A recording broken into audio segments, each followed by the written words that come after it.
ہماری بنیادی ضرورتیں وہ نہیں ہیں جو معاشی ماہرین بتاتے ہیں، اکنامکس بتاتے ہیں، ماہرین معیشت بتاتے ہیں۔ ہماری بنیادی ضرورتیں وہ نہیں ہیں جو تاجر بتاتے ہیں۔ ہماری بنیادی ضرورتیں وہ ہیں جو محمد صلی اللہ علیہ وسلم نے بتائی ہیں۔ آپ نے آخرت کو سامنے رکھ کر ضرورت بتائی، اور آج دنیا میں جو بھی بتاتا ہے کہ یہ آپ کی ضرورت ہے وہ آخرت کو سامنے نہیں رکھتا، بلکہ وہ موت کو بھی سامنے نہیں رکھتا ہے۔ وہ موت بھی سامنے نہیں رکھتا ہے۔ آخرت تو بہت دور کی بات ہے، وہ دنیا کو مسافر خانہ سمجھ کے بتا ہی نہیں رہا ہوتا، وہ ایسے بتاتا ہے جیسے ہمیشہ بولو یہاں رہنا۔ مثال کے طور پر آپ جب گھر بنا رہے ہیں تو سریے والے سے جب آپ رابطہ کریں گے بنیادوں میں سریا ڈالنے کے لیے، تو وہ آپ کو بتائے گا بھائی اتنا سریا ڈالو، اس سے کیا ہوگا، 200 سال تک یہ بلڈنگ چلے گی۔ تو وہ دیکھ رہا ہے کہ کیلکولیشن کر رہا ہے آپ کی ایج کتنی ہے بھائی، اس کو اس سے غرض تھوڑی ہے بھائی، اس کو پہنانا ہے، اس کو سریا کیا کرنا ہے، پہنانا ہے، اور آپ پہن کے آ جاتے ہو۔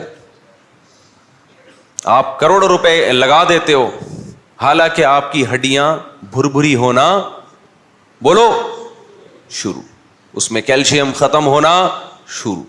ڈلوانا تو اپنی ہڈیوں میں سریا تھا، ڈلوا کہاں دیا، ادھر ڈلوا دیا۔ حالانکہ ابھی پتہ ہے یار تھوڑے دن میں جنازہ اٹھنے والا ہے، تھوڑے دن میں چارپائی گھر سے نکلنے والی ہے، اور دیکھ بھی رہے ہیں نکلتے ہوئے، اس نے بنایا تھا نکل لیے۔ اکثر جو لوگ گھر بناتے ہیں بیچاروں کو خود رہنا نصیب نہیں ہوتا۔ پھر میں کہوں گھر بنانے کے میں خلاف نہیں ہوں، میرے بیانات کو لوگ غلط چلا دیتے ہیں، وہ اس کی میں ڈیٹیل کئی بار بیان کر چکا ہوں، وہ بھی میں دوبارہ ڈیٹیل میں نہیں جاؤں گا۔ تو سریے سے دل لگانا، گھر کے پلر سے دل لگانا، اتنی موٹی دیواریں، اتنا موٹا پلر، خود بھی تو اتنا موٹا ہے، مرے گا بھی تھوڑے دنوں میں۔ جو زیادہ موٹا ہوتا ہے ڈاکٹر کہتے ہیں اس کے چانس جانے کے کیا، معذرت کے ساتھ اس کے چانس پتلے پھر بھی نکل لیتے ہیں۔ پتلوں کو ہم نے دیکھا ہے کچھ نہ کچھ گزارا چلا لیتے ہیں نا آگے تک، کیونکہ پتلا جو ہے نا ہر جگہ سے نکل جاتا ہے، تو فرشتے سے بھی وہ تھوڑا سا یوں کر کے نکل جاتا ہے، فرشتہ کہتا ہے چل جانے دے یار۔ ایک کسی نے بڑی زبردست کمنٹس، وہ ایک پوسٹ چلائی تھی بڑی خاندانی، یہ میں ان موٹوں کے خلاف یہ بات کر رہا ہوں جو بائی نیچر موٹے نہیں ہیں، خوب سمجھ لیں۔ جو بھاری جسم کے موٹے لوگ ہوتے ہیں، یہ جن کے پیٹ نکلا ہوا ہوتا ہے، ان کی دو قسمیں ہیں۔ ایک وہ قسم جس کو شریعت برا کہتی ہے، ایک وہ قسم جس کو شریعت برا نہیں کہتی۔ جو لوگ قدرتی طور پہ بھاری جسم کے ہوتے ہیں، پیٹ بڑھا ہوا ہوتا ہے قدرتی طور پر، کھا کھا کے نہیں، قدرتی طور پر، ایسے لوگ صحابہ میں بھی تھے، محدثین میں بھی تھے، تابعین میں بھی تھے، آج بھی بڑے بڑے بزرگان دین ہم نے دیکھے ہیں، بہت تھوڑا کھاتے ہیں، بہت تقویٰ، لیکن ان کا پیٹ بڑھا ہوا ہے۔ یہ قدرت کی طرف سے ہے، اس پہ کسی کو ملامت جائز بولو نہیں ہے۔ جیسے انسان ہے، کسی کی نظر تیز ہوتی ہے، کسی کی کمزور ہوتی ہے، کسی کی فٹنس بڑی اچھی ہوتی ہے، کسی کی کم ہوتی ہے۔ تو حدیث میں آتا ہے اللہ تعالیٰ تمہاری شکل کو، تمہارے جسم کو نہیں دیکھتے کہ موٹے ہو، پتلے ہو، دبلے ہو، کالے ہو، گورے ہو، یہ نہیں دے۔ ہم لوگ تو فٹنس دیکھتے ہیں سامنے والے کی، اللہ نہیں دیکھتے۔ اللہ کیا دیکھتے ہیں؟ اعمال اور تمہارا دل، دل میں کیا ہے اور ظاہری عمل کیسا ہے، اللہ اس کو دیکھتے ہیں۔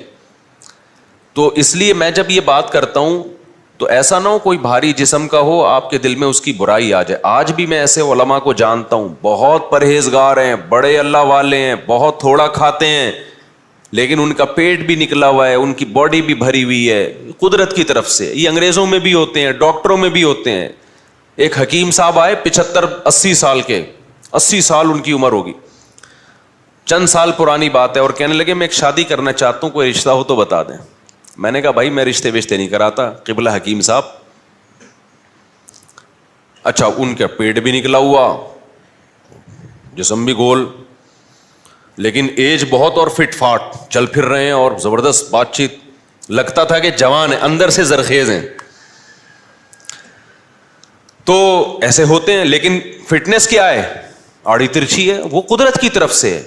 ایسا نہیں کہ وہ خوراکیں پھوڑ رہے ہوں, بس قدرت کی طرف سے. اچھا بعض لوگ خوراکیں پھوڑ کے بھی فٹ رہتے ہیں, یہ بھی قدرت کی طرف سے ہے. اوٹ پٹانگ کھا رہے ہوتے ہیں, فٹ فاٹ رہیں گے. لیکن ایک موٹا وہ ہوتا ہے کہ جس پر وعیدیں ہیں, جس پر کیا ہیں, بولو, وعیدیں, بڑی شدید وعیدیں. نبی صلی اللہ علیہ وسلم نے ایک یہودی موٹے کو دیکھا جو ان کا عالم تھا. آپ نے فرمایا کیا تو نے تورات میں پڑھا نہیں ہے کہ اللہ کو موٹے پیٹ والے سے نفرت ہے؟ عالم بھی تھا اور ماشاء اللہ, سمجھ رہے ہیں بات کو, توند نکلی ہوئی تھی. وہ کھا کھا کے ہوا تھا, اور حرام کھا کھا کے. کیونکہ یہود کے بعض علماء یہ کرتے تھے, لوگوں سے ہدیے نذرانے لینے کے چکر میں ان کو شریعت تحریف کر کے بتاتے تھے. وہ باتیں بتاتے تھے جو لوگوں کے مطلب کی ہوں, جس پہ پبلک خوش ہو جائے. ان کثیرا من الاحبار والرہبان لیأکلون اموال الناس بالباطل. اے ایمان والو, یہودیوں میں, عیسائیوں میں بہت سے علماء ایسے ہیں, سارے اس وقت بھی خراب نہیں ہوئے تھے, بہت سے علماء ایسے ہیں جو ناحق طریقے سے لوگوں کا مال کھاتے ہیں, رشوتیں لیتے ہیں ان سے, غلط غلط مسئلے بتا کے پبلک کو خوش کرنے کے لیے. آج طلاقیں دے دو, آپ کو اپنی مرضی کا فتویٰ مل جائے گا. کچھ بھی کر لو, ہر جگہ آپ کو اپنی مرضی کا فتویٰ مل جائے گا. اور گورنمنٹ میں ہمیشہ ایسے کچھ لوگ سرکاری سطح پہ ہوتے ہیں جس سے گورنمنٹ اپنی مرضی کا اسلام پاس کرواتی رہتی. ایوب خان کے دور میں جب آئلی قوانین بننے تھے, انگریز کے دور میں اسلامی قوانین جو آئلی خاندانی قوانین ہیں وہ ٹھیک تھے, لیکن جناب ایوب خان نے کیا کیا, ان کو چینج کر کے سارا بیڑا ہی غرق کر دیا, نکاح طلاق کے حکام کا بیڑا غرق کر دیا. یہاں علماء نے احتجاج کیا, یہ تو قرآن و سنت کے خلاف ہیں, تو مصر سے ایک مولوی صاحب امپورٹ کیے ایوب خان نے. وہ جو بڑے لبرل قسم کے تھے, غامدی ٹائپ کے مولانا تھے, وہ مصر سے امپورٹ ہوئے, لے کے ٹھپا لگوا کے بیڑا, بول لو نا یار, آئلی قوانین کا بیڑا غرق کر دیا. طلاق کے حکام, عدت کے حکام ایسی کی تیسی کر دی, لیکن وہ مارکیٹ میں چلے نہیں, پبلک مانتی اب بھی نہیں ہے اس کو. پھر جنرل مشرف کا دور آیا.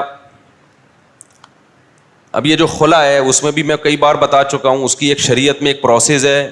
طلاق کا حق اللہ نے مرد کو دیا, اختیار عورت کو نہیں دیا. چند صورتوں میں جج کو دیا ہے, لیکن وہ سارا جنرل مشرف نے کیا کیا, بیڑا غرق کر دیا. مکمل عورت کو طلاق کا اختیار دے دیا گیا ہے. جب بھی جائے خلا لے, پتلی گلی. ایک چھوٹا سا واقعہ بتا دوں ہو کیا رہا ہے سوسائٹی میں, پھر میں آگے اپنے ٹاپک کی طرف آؤں گا. جنرل مشرف صاحب نے جو حرکت کی کہ مکمل, جب بھی عورت کورٹ میں جائے گی نا, جب چاہے گی, جج پابند ہے اس کو خلا کی ڈگری دینے پر. اس کے اب سائڈ افیکٹ کیا ہونا شروع ہو گئے. ایک کیس آیا چند دن پہلے, ایک آدمی کی شادی ہوئی, بچہ ہوا, بیگم سے بڑی محبت تھی, 2-3 کروڑ کی جائیداد بیگم کے نام کر دی. لوگ کر رہے ہوتے ہیں کہ یار میرا تو جینا مرنا تمہارے ساتھ ہے, اچھے لوگ کر دیتے ہیں یہ کام, ہم ہنسی خوشی زندگی گزاریں گے, یہ کیا میری پراپرٹی تمہاری, یہ کیا ہوتا ہے, بس تمہارے نام سے لے لی. آج بھی بہت لوگ کرتے ہیں. بیگم صاحبہ کے پاس جب اتنی ساری پراپرٹی آ گئی, بچہ بھی ہو گیا, بیگم صاحبہ گئی کورٹ, خلا کی ڈگری لے کے پتلی گلی سے. کورٹ کہتی ہے مہر واپس کر دو. مہر 25,000 چل رہا ہے مارکیٹ میں. مہر کیا چل رہا ہے, 25,000. 1 سال پہلے نکاح پڑھاتا تھا اس کو بھی 25,000 تھا, اب بھی کیا ہے, 25,000 میں 2 گٹکے نہیں آتے میرے بھائی, لیکن وہ چل رہا ہے 25,000 روپے. 2-4 گٹکے کی قیمت آپ سمجھ لو. ابھی تو میں مہمانوں کو چائے پلاتا ہوں نا, تو جو بل بن کے آ رہا ہے, مجھے لگ رہا ہے اپنی اتنی مہنگی چائے ہو گئی ہے, پلانا چھوڑیں گے نہیں انشاءاللہ, آپ کہیں غم نہ کریں. لیکن اس نے جب بل بنایا نا ہمارے گارڈ نے کہ یار یہ, میں نے کہا یہ کیا میں نے کیا منگوایا ہے, کیا میں نے ولیمہ کیا ہے کیا, کہہ نہیں یہ چائے 150 روپے کا کپ چائے کا یار. حالانکہ پہلے کپ ٹوٹل 150 روپے کا آتا تھا, اب اس میں صرف چائے 150 کی آ رہی ہے. تو خیر باتیں ادھر ادھر بہت ہونے لگتی ہیں. تو انہوں نے کیا کیا, اپنی بیگم کو 1.5-2 کروڑ اور یہ سب ماشاءاللہ, بیگم صاحبہ نے تھوڑے دن میں کہیں سیٹنگ, یا ویسے ہی سیٹنگ نہیں بھی ہوئی ہوگی, کھلا لیا, وہ 1.5 کروڑ بھی گئے, کیونکہ پلاٹ تو اس کے نام ہے. اور الٹا بچے کا نان نفقہ خرچہ بندوا دیا 18 سال کی عمر تک. اب کون مکھنچو دے گا یہ خرچہ؟ یہ شوہر دے گا. کیا بولوں اس بیچارے کو میں. جبکہ تربیت اس بچے کی ماں کی مرضی سے ہوگی. سمجھ میں آ رہی ہے بات؟ تربیت کس کی مرضی سے ہوگی؟ ماں کی مرضی سے ہوگی. خرچہ یہ دے گا, کنٹرول کس کا ہوگا؟ ماں کا ہوگا. اور ماں اگر کہیں اور شادی کر لیتی ہے, قانون میں لکھا ہوا تو ہے کہ باپ کو مل جائے گا, ملتا پریکٹیکلی نہیں ملتا. باپ کو یہ ثابت کرنا پڑتا ہے کہ میں, وہ ثابت کرنے میں بچہ 18 سے بڑا کا ہو جاتا ہے اور باپ کے سر کے بال گر کے ختم ہو جاتے ہیں. پراپرٹی بھی گئی, بیگم بھی گئی, بچہ بھی مارکیٹ سے شارٹ, اور خرچہ بھی یہ کم بخت دے گا. نہیں دے گا جیل ہو جائے گی اس کو. نہیں دے گا تو کیا ہوگا؟ کئی لوگ جیل میں پڑے ہوئے ہیں اس چکر میں, اور دانت پیس رہے ہیں وہاں بیٹھ کے. حکومت خود لوگوں کو ڈپریشن کا مریض بنا رہی ہے, اور یہ نہ روکا نا, میں آپ کو بتا رہا ہوں کہ قتل و غارت شروع ہو جائے گا ملک کے اندر. اللہ نہ کرے ایسا ہو, لیکن ہو جائے گا. میرے پاس کتنے کیس آئے ہیں, مرد کہہ رہا ہے میں جیل سے نکلا, میں اس کو اپنی بیوی کو قتل کروں گا, میں نے روکا اس کو, یہ جائز نہیں ہے تمہارے لیے. لوگ کہہ رہے ہیں میں جان سے ماروں گا اس کو. تو مشرف صاحب نے کر دیا کام, نہ علماء سے پوچھا, نہ کیونکہ ضرورت نہیں ہے نا, کوئی 2-3 مولوی اپنی مرضی کے مل گئے ہوں گے, ٹپے شپے لگوا دیے ہوں گے, چلو جی اسلامی حساب سے کر دیا ہم نے. اس کے خلاف احتجاج کرو, ٹویٹر پہ احتجاج کرو, فیس بک پہ احتجاج. یہ تمہارا خاندانی نظام کی ایسی کی تیسی. اس کا رزلٹ عورت کے حق میں خطرناک نکلے گا. کیسے خطرناک نکلے گا؟ جب مرد کو پتا چلے گا نا کہ یار میں اگر اپنی بیگم, ابھی مرد کو پتا یہ میری ہے, میری مرضی کے بغیر جا نہیں سکتی. مرد جان نچھاور کرتا ہے, بھائی بیگم یہ سب تمہارا ہے. مرنے سے پہلے بیوی کے لیے گھر کا انتظام کر رہے ہوتے ہیں. لیکن جب مرد کو پتا چل گیا نا کہ طلاق کا حق اس کے پاس بھی ہے, وہ ہاتھ کھینچ لے گا اپنا. وہ کہے گا اس کو ٹیشو پیپر کی طرح استعمال کرو بھائی, کوئی بھروسہ نہیں ہے کل اس کی نیت چینج ہو جائے. ٹائم پاس کرو, انٹرٹینمنٹ کے لیے بہت اچھی چیز مل گئی ہے. ٹائم پاس کرو, زیادہ فری کرانے کی ضرورت. یہ ہوگا کل جب واقعات آئیں گے نا, یار اس نے پراپرٹی دے دی تھی, اس کی بیگم نے خلا لے لیا. مجھے پتا ہے ساری عورتیں ایسا نہیں کرتی, لیکن کچھ تو کریں گی نا. اور آپ کو کیا پتا چلے گا کہ میری والی کرے گی کہ نہیں کرے گی؟ نیتیں بدلتے دیر تھوڑی لگتی ہے. تو نتیجہ کیا, آدمی ریزرو رہے گا. بھائی شادی ہو گئی ہے, ٹائم پاس. جیسے گرل فرینڈ کے ساتھ کیا ہوتا ہے, ٹائم پاس. پراپرٹیاں تھوڑی نام کرائی جاتی ہیں گرل فرینڈ کے, ایک آدھ چائے وائے کا کپ پلا دیا جاتا ہے. اب تو چائے اتنی مہنگی ہو گئی, اب گرل فرینڈ کو کوئی چائے پلانے کے لیے بھی تیار نہیں ہے. حقیقت ہے. اب گرل فرینڈ بولو چائے, آدھی چائے تو پیسے دے گی, آدھی یا تو تیرا باپ دے گا یا تو دے گی. تو مہنگائی اتنی بڑھ رہی ہے. تو اس کا نقصان ہوگا عورت کو. مرد شادیاں کرنا چھوڑیں گے, کریں گے تو وہ وفائیں بیگم کے ساتھ نہیں کریں گے. یہ جو اسلام نے مرد کو ڈیورس کا حق دے دیا نا, یہ بہت بڑا احسان عورت پہ کیا ہے. مرد کو احساس ہے یار جیسی یہ ہے کس کی, میری, یہ میرے ہونے نے بہت زیادہ حقوق دلوا دیتے ہیں. خواتین مثالیں دیتی ہیں, وہ فلاں عورت پہ بھی اتنا بڑا ظلم ہو گیا, فلاں پہ ظلم ہو گیا. اس کا بھائی وہ چند پہ ہوتا ہے, 100% تو دنیا میں کوئی بھی ٹھیک نہیں ہوتا. لیکن اس کا ایسا طریقہ اختیار کرنا کہ مرد وفا کرنا ہی چھوڑ دیں, اس سے تو سارا سسٹم کیا ہو جائے گا, تباہ. اور جب سارا سسٹم تباہ ہوگا پھر ہوگا کیا؟ جب مرد شادی کرنا چھوڑیں گے کہ یار وفا کرنا چھوڑیں گے, تو ادھر ادھر پھر عورتوں میں دل بہلائے گا آدمی, اور پھر بالآخر خاندانی نظام ایسے ہی تباہ ہوگا جیسے یورپ کا تباہ ہو گیا. اور اس کا سارا فائدہ کتے اٹھائیں گے. کیسے اٹھائیں گے؟ پھر میں بھی بڑھاپے میں کتے پالوں گا, آپ بھی بڑھاپے میں بولو نا کتے, کیونکہ بیگم تو چلی گئی خلا لے کے, بچے ہو نہیں رہے, تو تنہائی, وفا مارکیٹ سے کیا شارٹ. تو چند بڈھے بڈھی بچیں گے. جیسے انگریزوں میں بھی پارکوں میں کچھ بڈھا بڈھی بیٹھے ہوئے ہوتے ہیں جنہوں نے وفا کی ہوتی ہے. وفا بھی انہوں نے 50 سال کے بعد شروع کی ہوتی ہے, ذہن میں رکھنا. 50 سال تک ادھر ادھر منہ مارتے رہے ہوتے ہیں, 50 سال 55 سال کے بعد چلو یار ہم میوچل انڈرسٹینڈنگ سے کیا کر لیتے ہیں, شادی. پھر ان کی شادی کے بعد بھی عجیب سے ہی حساب کتاب ہے. اب وہ کیا بتاؤں یار, میں آج کل انگریزوں نے بھی بیان سننا بعض لوگوں نے شروع کر دیا, تو میں زیادہ نہیں ان کو وہ بتاتا. بہرحال پھر کچھ بڈھا بڈھی پارکوں میں نظر آئیں گے آپ کو, ہمارے ہاں بوڑھا بھی بوڑھیاں بھی بیچاری پارکوں میں اپنے بچوں کے ساتھ, پوتے نواسوں کے ساتھ, بہوؤں دامادوں کے ساتھ ہوتی, وہ اکیلے تنہائی میں بیٹھے ہوئے ہوں گے.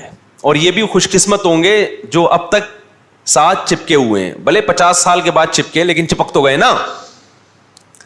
لیکن آپ کو بہت سے لوگ پارکوں میں ایسے نظر آئیں گے, بڈھا ہوگا کتا لے کے, اور بڑھیا ہوگی کتے کے مزے, کیونکہ کتے کو وہاں وہ پروٹوکول ملتا ہے ہمارے کتے سوچ بھی نہیں سکتے, کتے کہیں کے. حقیقت ہے جو پروٹوکول یورپ میں کتے کو ملا ہے نا, ہمارے یہاں وہ نہیں ملتا, وہ میاں کو نہیں ملتا وہ پروٹوکول. پھر بھی کتا بنا ہوا ہوتا, وہ کتا بنتا ہے کہ شاید مجھے وہ پروٹوکول مل جائے جو یورپ میں کتے کو ملتا ہے. تو یہ جو عدالتی خلا ہے نا, اس کا بالآخر فائدہ کس کو ہوگا؟ ملک کے کتوں کو فائدہ ہوگا. بڑھاپے میں ہم اچھے اچھے سے کتے سنبھالیں گے تنہائی دور کرنے کے لیے, عورتیں بھی اچھے اچھے سے کتے سنبھالیں گی. یہ جو پیارا سا نظام اللہ نے بنا کے دیا ہے, جس کو اسلام پروموٹ کرتا ہے, اس نظام کی ایسی کی بولو تیسی. اب جب تک یہ خلا کا قانون بدلتا نہیں ہے, ایک کام آپ لوگ کر لو, وہ کہہ کے پھر میں اصل ٹاپک کی طرف آتا ہوں. ایک کام کر لو, اس عورت سے نکاح کرو جو اسلام کو مانتی ہے, وہ کبھی عدالتی خلا پہ اعتماد نہیں کرے گی, وہ مفتی سے فتویٰ لے گی کہ یہ خلا ہوا بھی ہے کہ نہیں ہوا. ایسی بھی عورتیں ہیں الحمدللہ, کورٹ سے خلا لینے کے بعد علماء سے رابطہ کرتی ہیں کہ شریعت میں خلا ہوا کہ نہیں ہوا. علماء نے کہہ دیا ہو گیا تو ٹھیک ہے, نہیں ہو گیا بھائی نبھا کرنا ہے. کون سا گھر ہے جس میں اختلاف نہیں ہوتا بھائی؟ اتنی سی باتوں پہ طلاقیں اور خلے ہونا شروع ہو جائیں. عورتیں کہتی ہیں مرد کو بھی تو حق ہے کہ جب چاہے چھوڑ دیتا ہے. مرد کو حق ہے, لیکن مرد اپنا یہ حق استعمال نہیں کرتا. بہت کم ریشو ہے, بہت کم ریشو ہے. 100 میں 1% لوگوں کے ہاں بھی طلاقیں نہیں ہوتی ہماری سوسائٹی میں, کیونکہ مرد کو یہ جو احساس ہے نا کہ یہ میری ہے, یہ احساس اس کو بیوی کو روکنے پر مجبور کرتا ہے. یہ احساس مجبور کرتا ہے کہ بھئی میری فرما بردار بن کے رہے گی. میری چند بیسک چیزوں میں اطاعت تو ہر عورت کر رہی ہوتی ہے, جو بھی تھوڑی سی بھی جس میں غیرت ہے. باقی 100% تو بھائی دنیا میں کوئی ٹھیک نہیں ہوتا, کوئی ٹھیک نہیں ہوتا دنیا میں 100%. تو اب آپ نے کیا کرنا ہے کہ قانون چینج ہو نہ ہو, آپ کم از کم اپنی سوسائٹی کو, اپنی فیملی کو بچاؤ. تو اس کے لیے دیندار عورت کا انتخاب کرو. سمجھتے ہو؟ جس کو یہ ہو کہ نکاح ٹوٹتا ہے تو یہ حق کس کے پاس ہے؟ اللہ کے. اللہ جب کہے گا کہ نکاح ختم تو میں مانوں گی, کورٹ کے کہنے سے میں نہیں مانوں گی. جج کو یہ رائٹ نہیں ہے, جج اپنی بیوی کو ڈیورس دے سکتا ہے, دوسروں کی بیویوں کو ڈیورس نہیں دے سکتا جج. اتنا نہیں حکومت کا اسلام نے پابند بنایا آپ کو کہ حکومتیں فیصلہ کرنا شروع کر دیں کون کس کی بیوی ہے کون کس کی بیوی نہیں ہے.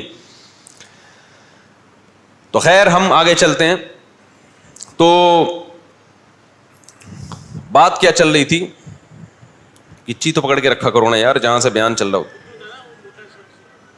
ہاں موٹے کی بات کر رہا تھا معذرت کے ساتھ. دیر آر 2 types of موٹاز. موٹوں کی کتنی قسمیں ہیں؟ ایک جو قدرتی طور پر ہوتے ہیں, تو اللہ کی طرف سے میں نے بتایا, ہمارے بعض اساتذہ ہیں, بعض بزرگان دین ہیں, بڑے نیک ہیں, قدرت. ایک وہ ہے جو یہودی کے بارے میں بتا رہا تھا کہ یہودی کی توند کیا تھی, وہ عالم کی نکلی ہوئی تھی. قرآن نے بھی کہا ان کثیرا من الاحبار والرہبان لیأکلون اموال الناس بالباطل. بہت سے یہود اور نصارہ کے عالم ایسے ہیں, سارے نہیں بہت سے تھے, جو لوگوں سے ناحق پیسہ کھاتے تھے. تو یہ پیسہ غلط فتویٰ دے کے, جیسے آج کچھ سرکاری قسم کے مولانا ہیں جو عدالتی خلا کو پروموٹ کر رہے ہیں, نہیں یہ اکارڈنگ تو اسلام یہ جائز ہے. بعض لوگوں کا مقصد عورتوں کو خوش کرنا ہے, بعض کا مقصد حکومت کو, کیونکہ بعض جب کہتے ہیں نا خلا ولا نہیں ہے بس عورت کو بھی پورا حق ہے, تو پھر وہ خواتین بھی خوش ہوتی ہیں. حالانکہ یہ چیز خواتین کے خلاف جا رہی ہے. ابھی خوشی ہو رہی ہے, بعد میں پتہ چلے گا ہوگا کیا آپ کے ساتھ. عالم کو چاہیے کہ وہ یہ نہ دیکھے کہ میرے اس اسٹیٹمنٹ سے, اس فتوے سے کون سا طبقہ خوش ہوگا کون سا. اللہ معین اختر کو کی مغفرت کرے, مزاحیہ ایکٹر جو تھا, بعض باتیں بڑی خاندانی کر گیا. معین اختر سے کسی نے پروگرام میں پوچھا کہ آپ عورت کی آزادی کے قائل ہیں یا نہیں ہیں؟ معین اختر 2 نمبر آدمی ہوتا تو کہتا یقیناً عورت کو آزاد ہونا چاہیے, اور پھر زبردست کمنٹس آتے. اس نے کہا میں اتنا قائل ہوں جتنا اسلام نے اجازت دی ہے, اس سے زیادہ کا میں قائل نہیں ہوں. سمجھ میں آ رہی ہے بات کہ نہیں آ رہی؟ میں اتنا قائل ہوں جتنی اسلام نے اجازت دی. ایسا خاندانی جملہ, یہ یہاں بیٹھ کے کہنا آسان ہے, ٹی وی پہ بیٹھ کے کہنا بہت مشکل ہے. وہاں ماحول الگ ٹائپ کا ہے, وہاں حق بات کرنا بہت مشکل کام ہے. تو آج بھی یہی ہو رہا ہے کہ آپ کسی کو خوش کرنے کے لیے غلط. ہاں اسلام نے مصلحتاً خاموشی کی اجازت دی ہے, ہر حق بات ہر جگہ کرنے کی نہیں ہوتی, بعض دفعہ اس کا غلط مطلب لیا جا سکتا ہے. تو یہ تو ٹھیک ہے کسی مصلحت سے وقتی طور پہ خاموش ہو جائیں, لیکن غلط بیانی کرنا کسی کو خوش کرنے کے لیے یہ کسی بھی صورت میں جائز نہیں ہے. بعض دفعہ ایک تبلیغ کا موقع نہیں ہوتا, آپ کو پتا ہے کہ ابھی بات صحیح ہے لیکن ابھی بے موقع ہو جائے گی, اس میں خاموشی. بعض باتیں ایسی ہوتی ہیں اس وقت کہہ دی جائیں تو اس کو سمجھانا مشکل ہوتا ہے, سمجھانے کے لیے وقت چاہیے ہوتا ہے, تو انسان کہتا ہے ابھی خاموش رہو, کیونکہ ابھی بات بتائی تو پوری بات سمجھ میں نہیں آئے گی ان کے. تو مصلحتاً خاموشی یہ بھی مصلحتاً جائز ہے جب مصلحت ہو بھی. بعض دفعہ مصلحت نہیں ہوتی, مداہنت ہوتی ہے. مداہنت الگ چیز ہے, مصلحت الگ چیز ہے. مصلحت کا مطلب واقعی اس میں فائدہ ہو خاموش رہنے میں. مداہنت کہتے ہیں فائدہ بولنے میں ہے لیکن آپ اپنی لالچ میں یا ڈر کی وجہ سے آپ نہیں بتا رہے, تو یہ مداہنت ہے, یہ ناجائز ہے, یہ حرام ہے. تو اب میں جو اصل بات کی طرف آتا ہوں, تو نبی صلی اللہ علیہ وسلم نے فرمایا, اس یہودی عالم کو دیکھ کر, اس کی تون کیا تھی, نکلی ہوئی تھی ناجائز کھانے کی وجہ سے. ناجائز آدمی زیادہ ہی کھاتا ہے, ناجائز تھوڑا نہیں کھاتا.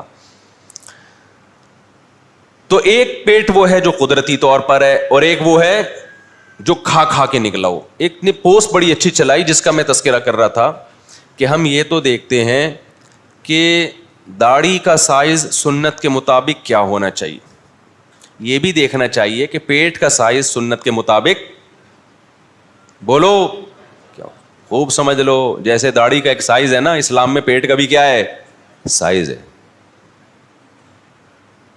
اس سائز سے آپ اس پیٹ کو یہودی نے بڑھا لیا تھا نا.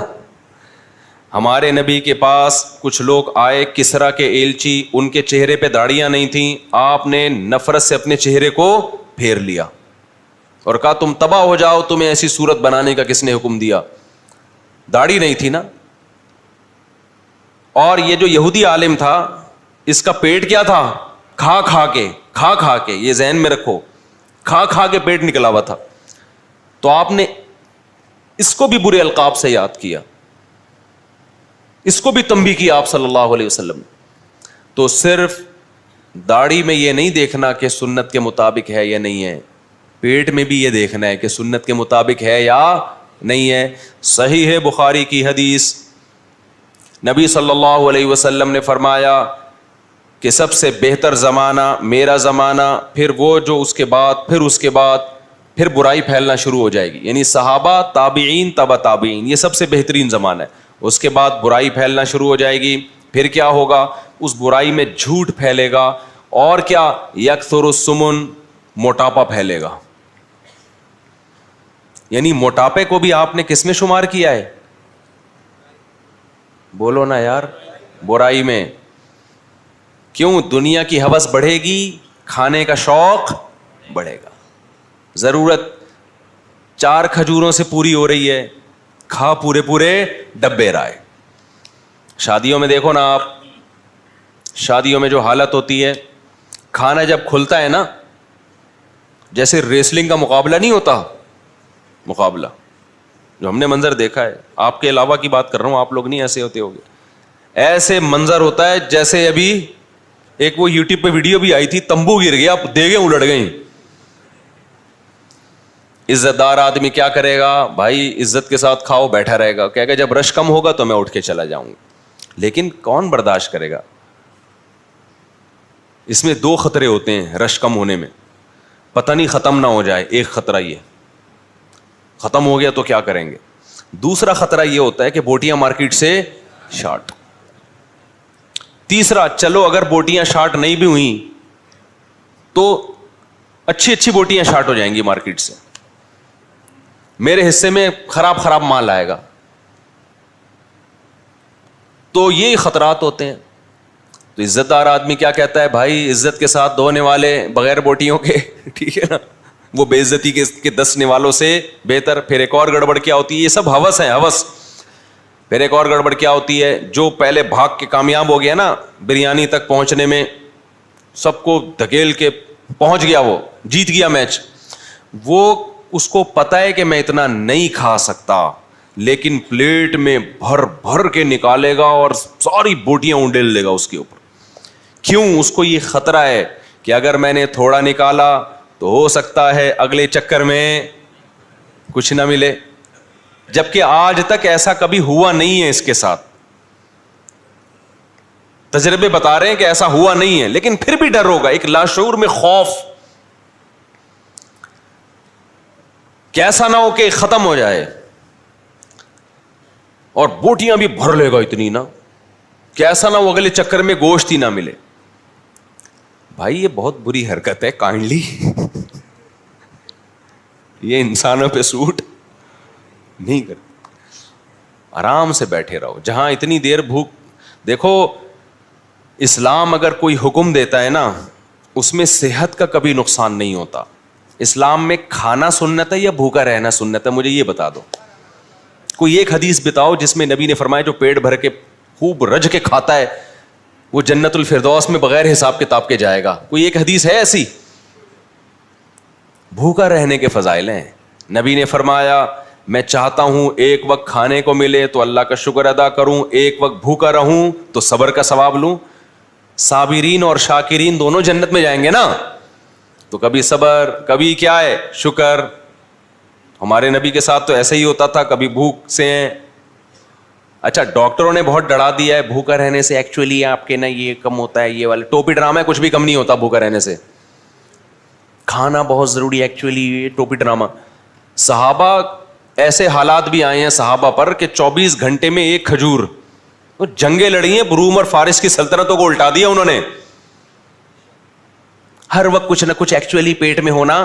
ہم بچپن میں ڈاکٹروں سے بہت سنتے تھے تھوڑا تھوڑا کھائیں, پیٹ خالی نہیں رہنا چاہیے. خالی نہیں بھائی, کچھ السر کا مریض ہوگا تو پیٹ خالی ہونے سے نقصان ہوتا ہے. نارمل آدمی کا پیٹ خالی ہونے سے کوئی نقصان بولو نہیں ہو, کچھ بھی نہیں ہوتا. نہ مرے گا نہ کمزور ہوگا. جب آپ کھائیں گے نا وہ ریکوری خود بخود ہو جاتی ہے. ہاں پیٹ خالی رہنے سے جب نقصان ہوتا ہے جب قیامت تک خالی رہے کبھی کچھ جائے نہیں اس میں, پھر تو مرے گا ظاہر ہے, خوراک تو چاہیے. لیکن ایسا نہیں ہے جیسا بتایا جا رہا ہے. اگر بھوکا رہنے سے صحت کو نقصان ہوتا تو اسلام میں کھانے کے فضائل ہوتے, بھوکے رہنے کے فضائل نہیں ہوتے. رمضان کے روزے نہ ہوتے اسلام میں, پیر جمعرات کا روزہ نہ ہوتا, ایام 20 کے روزے نہ ہوتے. پھر ہمارے نبی صلی اللہ علیہ وسلم کی عادت کیا تھی؟ رمضان کے تو رکھتے تھے آپ صلی اللہ علیہ وسلم, آپ پیر جمعرات کا بھی رکھتے, آپ مہینے میں 3 ایام 20 کے بھی رکھتے, اور اس کے علاوہ بھی کبھی رکھتے. تو حضرت عائشہ فرماتی ہیں ایسے پے در پے نفلی روزے رکھنا شروع کرتے کہ ہمیں لگتا کہ اب کبھی ناغا ہی نہیں ہوگا, ہمیشہ رکھیں گے روزے. پھر چھوڑنا شروع کرتے تو ایسا لگتا کہ کبھی اب رکھیں گے ہی نہیں. یہ بھی ایک معمول ہے. کنٹینیو رکھنا شروع کرتے پھر کنٹینیو چھوڑنا شروع کرتے. کھانے کا کہیں بھی یہاں تذکرہ کہیں ہے کہ کھانا شروع کرتے تو کھانا ہی کھاتے ہی, ایسا کہیں بھی نہیں ہے. جتنے پیغمبروں نے کھایا ہے نا شدید بھوک میں کھایا ہے.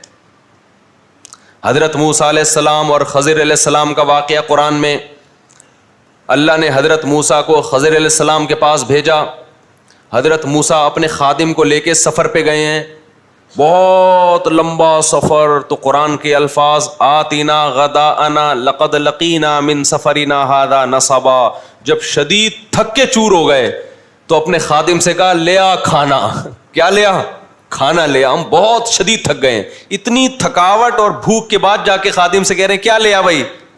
کھانا لیا. تو خادم نے کہا کہ جو مچھلی آپ نے کھانے کے لیے رکھی تھی, اللہ میں نے کہا تھا کہ ایک علامت بتائی تھی نا کہ جس جگہ وہ مچھلی زندہ ہو کے پانی میں چلی جائے تو وہی جگہ ہے خضر علیہ السلام کی, تو وہ تو پیچھے ہے, میں تو بھول ہی گیا تھا. پھر واپس چلے ہیں اسی بھوک کی حالت میں. تو حضرت موسیٰ کو کوئی نقصان ہوا؟ اتنے زبردست پاورفل پیغمبر تھے موسیٰ علیہ السلام. ہمارے نبی نے کتنی بھوک برداشت کی, صحابہ نے کتنی بھوک برداشت کی, پھر بھی کتنی شادیاں کی ہیں, 4 شادیاں. آج صبح و شام پراٹھے بھی پھوڑ رہا ہے, نہاریاں بھی پھوڑ رہا ہے, حلوے مانڈے بھی کھا رہا ہے, مٹھائی کے پورے ڈبے کھا رہا ہے. لیکن جب ٹیسٹ کرواتا ہے نا تو کبھی آئرن کی کمی آ رہی ہے, کبھی جناب وہ اس کی سلفر, وہ اس کی وہ کیا ہے یار, بہرحال بہت ساری چیزوں کی کمی آ رہی ہے.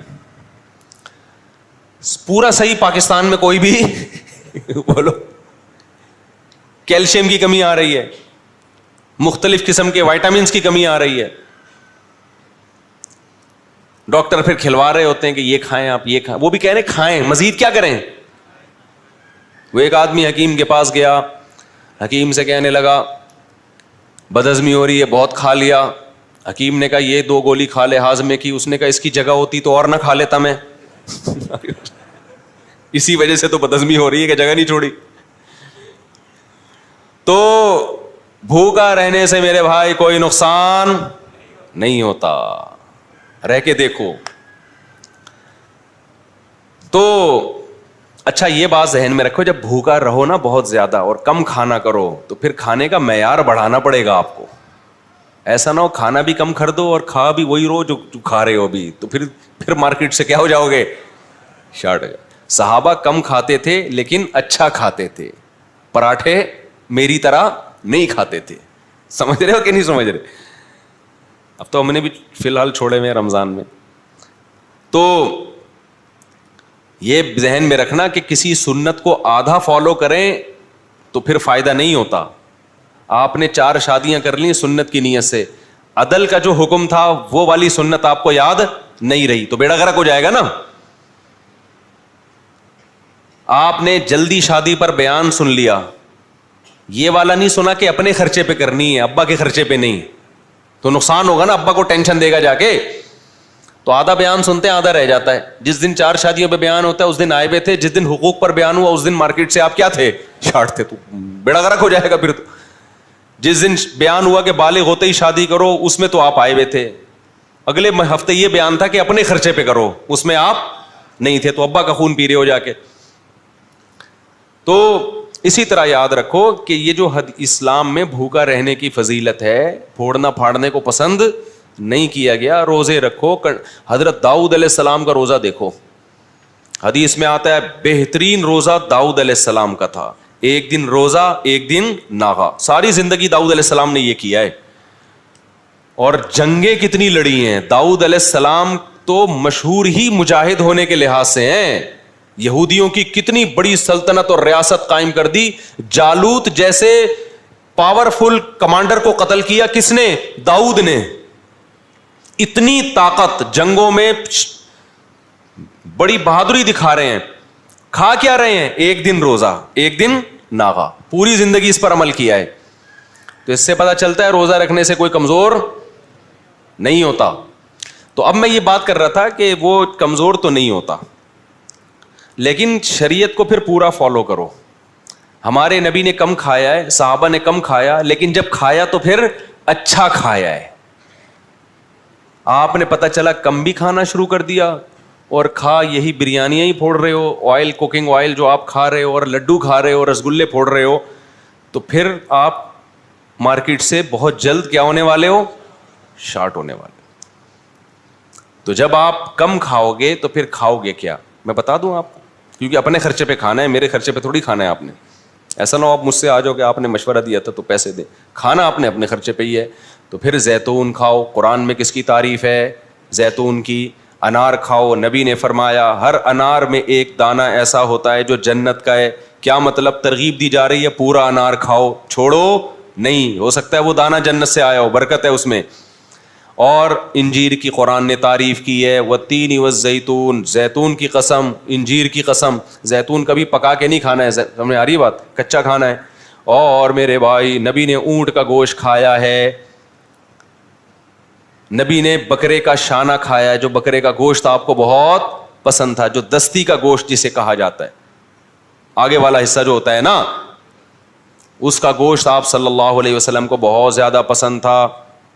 باب ما جاء فی انحش اللحم نحشن, ترمذی میں حدیث ہے اس بارے میں, باپ کے گوشت کو دانتوں سے نوچ کے کھاؤ.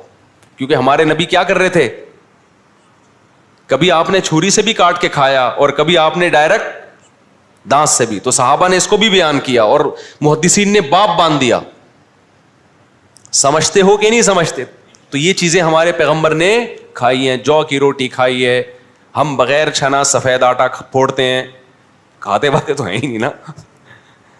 کیا کرتے ہیں ہم, ایک تو گندم, اوپر سے وہ بھی سفید آٹے والی, پھر کہتے ہیں پیٹ میں پتہ نہیں مسئلے ہی حل نہیں ہو رہے پیٹ کے ہمارے, وضو ہی نہیں ٹھہرتا. مفتی صاحب نماز کیسے پڑھوں میں؟ تو وضو تمہارا ٹھہرے گا کہاں سے؟ کہتے ہیں کہ ہمارا وضو ٹھہرتا ہی نہیں. جب بہت زیادہ کوئی تنگ کرتا ہے تو میں کہتا ہوں ایک ہی آپشن رہ گیا, یا تو اپنے پیٹ کا علاج کرا لے بھائی, یا پھر یہ کر لیں. اچھا وہ کیا تھا, میں بات کیا کر رہا تھا یار؟ ہاں, تو میں یہ کر رہا تھا کہ جو پیٹ کا سائز ہے نا وہ بھی سنت کے مطابق ہونا چاہیے. پھر بار بار کہوں کسی کا پیٹ نکلا ہوا ہے تو بدگمان مت ہو. کراچی میں ویسے بھی پانی ایسا ہے کہ پیٹ نکلتے ہیں لوگوں کے, چاہے جتنی بھی اچھی صحت ہو, تو بدگمان ہونے کی اجازت نہیں ہے. اپنے بارے میں بدگمان ہو کہ میرا پیٹ کیوں نکلا ہوا ہے, بس اپنے بارے میں. دوسرے کے بارے میں سوچنا حرام ہے, ناجائز ہے. شریعت نے کہا ہے کہ بدگمانی مت کرو. آپ سوچو بھائی اس کا مسئلہ ہے, آپ اپنے پیٹ کے بارے میں کہ میں کوئی ایسا تو نہیں کر رہا کہ صبح شام پھوڑتا پھاڑتا رہتا ہوں جس کی وجہ سے آج میں یہاں آ گیا ہوں. اچھا بھائی, تو میں یس کر رہا تھا کہ جو پتلا ہوتا ہے نا وہ مشکل ذرا نکل لیتا ہے. تو میں یہ عرض کر رہا تھا, اصل میں سریے کی مثال دے رہا تھا. تو سریا والا آپ کو یہ نہیں بتائے گا کہ ابے تیری عمر کتنی ہے اور تو مجھ سے اتنا ٹن سریا کیوں خرید رہا ہے, وہ یہ باتیں نہیں کرے. یہ باتیں پیغمبروں کی ہیں اور پیغمبروں کے وارثوں کی ہیں. وہ بار بار بتاتے ہیں یہ دنیا مسافر خانہ ہے, رہنے کی جگہ نہیں ہے. اور 2 منٹ میں بس بات کو سمیٹ کے ختم کر رہا ہوں. اب میں جو اصل بات لے کے چلا تھا, سوال پیدا ہوتا ہے جب اس سے ہماری ضرورتیں پوری ہو رہی ہیں تو دنیا چھننے پہ غم تو ہوگا. تو بات یہ ہے, یہ آپ نے نہاری کے پیسے دیے, وہ کھانا ہی نہیں لے کے آ رہا, آپ کو ٹینشن ہوگی. یہ ٹینشن ہونا کیا ہے, یہ نیچرل ہے. پیسے دیے, وہ نہاری لے کر آیا, آپ نے طبیعت سے پھوڑا, ایک گریوی بھی چلتی ہے وہ بھی لے آیا, اس کے بعد مزید گریویاں مانگ رہے ہو آپ. وہ کہہ رہے کیا گریویاں ہی کھائے گا یہاں بیٹھ کے, اور اب آپ کو غصہ آ رہا ہے گریوی کیوں نہیں مل رہی, دماغ کی رگ پھڑک رہی ہے. اب یہ آپ کا بلڈ پریشر کیا ہے, ہائی ہے. یہ اس کا ہیڈک نہیں ہے, یہ آپ نے خود ٹینشن پالی ہوئی ہے. اب بھائی تو نے پیسے دے دیے, ایک گریوی بھی بنتی تھی وہ بھی, اب مزید گریویوں پہ گریویاں کیا ہوتا ہے یار. ایسے کنجوس میں نے دیکھے ہیں, گریوی سے شروع کرتے ہیں وہ, 10 آدمی پہنچ جائیں گے 1 پلیٹ منگوا کے گریویاں. تو یاد رکھو کچھ ہماری بنیادی ضرورتیں, 2 وقت روٹی مل جائے, یہ ہماری بنیادی, بولو نا, ضرورت. دنیا اتنی چھن جائے کہ روٹی سے بھی گئے, کھانے سے بھی گئے, پھر ٹینشن ہونا ٹھیک ہے, کیونکہ یہ پیٹ کی ضرورت ہے. سر چھپانے کے لیے جگہ جہاں ہم رات کو سکون کی نیند سو سکیں, مچھروں سے, گرمی سردی سے, بارش سے ہماری حفاظت ہو, یہ ہماری بنیادی ضرورت ہے. چاہے اپنا گھر ہو چاہے کرائے کا ہو, لیکن ایسی رات کو جگہ مل جائے, یہ ہماری بنیادی ضرورت. گھر ہی نہیں ہے, نہ کرائے کا نہ اپنا, ٹینشن ہونا ٹھیک ہے, یہ بنتا ہے بھائی. ظاہر ہے کہاں روڈ پہ تھوڑی سوئے گا, بیوی بچوں کے ساتھ کہاں سوئے گا. اکیلا کے لیے تو یہ بھی ضروری نہیں ہے, کلا آدمی تو کہیں بھی سو جائے, لیکن جب بیوی بچوں کو بھی تو جگہ دینی ہے نا. اور تیسری بات, جسم کسی بڑی بیماری سے محفوظ, تکلیف دہ بیماری نہ ہو. آپ کو کوئی تکلیف دہ بیماری ہے, علاج کے پیسے نہیں ہیں, ٹینشن ہونا بنتا ہے. بس یہ 3 چیزیں ہیں آپ کی ضرورت. بچوں کی فیس, اسکول, کنوینس, یہ سب غریبیاں ہیں. مل جائے ٹھیک, نہیں ملے منہ سے نکل نہیں رہا یار, مل جائے ٹھیک ہے, نہیں ملے ٹینشن لینے کا نہیں ہے. یہ کوئی ضروری نہیں ہے. پیسہ اللہ دے رہا ہے تو بچوں کو اسکول بھی پڑھاؤ, نہیں دے رہا تو کوئی بات نہیں, ٹماٹر بیچیں گے یار, کیا ہے, ٹماٹر والے نہیں مرتے کیا, رکشے والے کیا جہنم میں جائیں گے. کوئی سکسیس اور یہ ناکامی وکامی جو کہتے ہیں نا, یہ رکشے والے ناکام اور ٹماٹر والے ناکام اور میں نے پیسہ کما لیا میں کامیاب, بکواس کر رہا ہے, جھوٹ بول رہا ہے. ابھی مرے گا, تیری لاش میں کم بخت کیڑے پڑیں گے, قارون نہیں بچا سکا اپنے آپ کو, تھوڑے دن کے کھیل ہے, تو لینڈ کروزر میں گھوم رہا ہے اور جہازوں میں اڑ رہا ہے, یہ تھوڑے دن کی کہانی ہے, ابھی جنازے آ جائے گا تھوڑے دنوں میں, یہی آئے گا ہمارے پاس ہی آئے گا جنازہ. مولوی صاحب بندے کا انتقال ہو گیا, میں تو جنازے میں نہیں پوچھتا رکشے والے کا ہے کہ یہ جہاز پائلٹ کا ہے, جو بھی ہے اب تو جنازہ ہی ہے بھائی, غسل کفن کرو, دفن کراؤ, دعائیں مغفرت کرو, پتلی گلی سے نکلو, ایسی کی تیسی. 2 ٹکے کی اوقات نہیں ہے یار, باتیں کر رہے ہو بیٹھ کے پیسہ کمانے کا طریقہ, ایکچولی سکسیس, کامیابی, ٹوپی ڈرامے. اس کے علاوہ جو ٹینشن لے رہے ہو یہ آپ کی اپنی ٹینشن ہے, یہ ہوس ہے, یہ اللہ کی بنائی ہوئی نہیں ہے. اب آپ کہتے ہو یار ہم تو گزارا کر لیتے ہیں, بیگم گزارا نہیں کرتی, تو بیگم کون سا آپ کی مجبوری ہے, گزارا کرے تو ٹھیک ہے, نہیں ہے تو یار وداؤٹ بیگم لیس زندگی گزارو.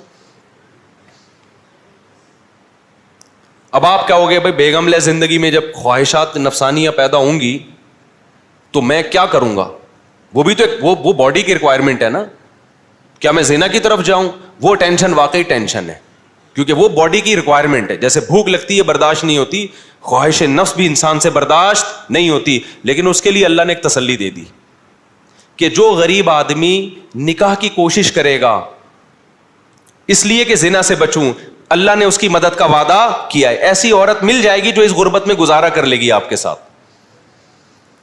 کیا مطلب, بیسک ضرورتیں پوری کرنے کا اللہ نے وعدہ کر لیا ہے, لیکن اللہ نے کہہ دیا قرآن میں زنا کے قریب نہیں جانا. رشتہ نہیں مل رہا نا, کوئی بات نہیں, میں اسی غربت میں تمہارے لیے کوئی ایسی دلا دوں گا, گزارا ہو جائے گا, زنا سے بچ جاؤ گے. نہیں بچ رہے تو بھی ٹھرک ہے یہ. لیکن غریب آدمی کے نخرے دیکھو, غریب آدمی کو تو نخرے اتنے آج کل, وہ کہہ رہا ہے نہیں بھائی میں کیسے یار, میں غریب پہ کیسے گزارا کروں, مجھے تو یہ بھی چاہیے, مجھے یہ بھی چاہیے, اور چونکہ میری خواہش پوری نہیں ہو رہی, پھر زنا کی طرف جا رہا ہے. او بھائی تو نے اپنا اتنا اونچا معیار کیوں, جتنی بھی کیسی بھی خوبصورت عورت ہو تھوڑے دنوں میں کیا ہو جائے گا, مرے گی. یہ مسافر خانہ ہے بھائی, یہ کیا ہے, مسافر خانہ ہے. ٹائم پاس کرو, زیادہ دیا تو زیادہ, جیسے بس میں سفر کر رہے ہو تو اللہ نے پیسے دیے ہیں تو آپ جہاز میں بزنس کلاس میں بیٹھ جاتے ہو, نہیں دیے تو وہ اکانومی میں آگے بیٹھ جاؤ گے. کیا خیال ہے, وہ بھی نہیں ہے تو ٹرین میں بیٹھو گے, وہ بھی نہیں ہے تو بس میں جاؤ گے, وہ بھی نہیں ہے تو گدا گاڑی لوگے کسی سے, اور کیا کرو گے, پیدل جاؤ گے, نہیں تو بیٹھے رہو گے آرام سے, یار ادھر ہی رہیں گے, ہم نہیں آ رہے, بس پیسے ہی نہیں ہے. تو ہماری بیسک ضرورتیں کتنی ہیں ٹوٹل, جسم کسی بڑی بیماری سے محفوظ, نمبر 2 وقت کھانا مل جائے. ہمارے نبی تو 1 وقت کھاتے تھے, لیکن چلو ہم کم از کم 2 وقت. تیسرا, سر چھپانے کے لیے, اس کے علاوہ سب کیا ہے, غریبیاں. پھر اگر کوئی تانا دیتا ہے نا تو ناکام ہے, تو کہہ دیا کریں احساس کمتری میں نہ جائیں, بولے تو دیکھتے ہیں ابھی کتنا کامیاب ہے, تھوڑے دنوں میں تو لیٹنے والا ہے, ٹھیک ہے نا, جنازہ آئے گا. اور مالدار عام طور پہ جلدی نکل جاتے ہیں کیونکہ عیاشی کے مواقع ان کے پاس زیادہ ہوتے ہیں, ان کے پرہیز کرنا بھی ذرا مشکل ہوتا ہے ایکچولی ان کے لیے. تو اس لیے بھائی ٹینشن لینے کا نہیں ہے. تو بات کہاں سے چلی تھی, بس یہ رمضان میں اللہ چاہتے ہیں گناہ چھوڑو, تو میں اس کو لے کر چلا تھا کہ گناہوں کی 2 قسمیں, ایک اندر کے گناہ, ایک باہر کے گناہ. تو اندر کے جو گناہ ہیں ان میں سب سے بدترین گناہ ہے دنیا سے محبت. اس کو نکالو دل سے, خناس کو نکالو. سمجھتے ہو, اللہ تعالیٰ سمجھنے کی اور کھوپڑی کو صحیح استعمال کرنے کی توفیق عطا فرمائے. وما علینا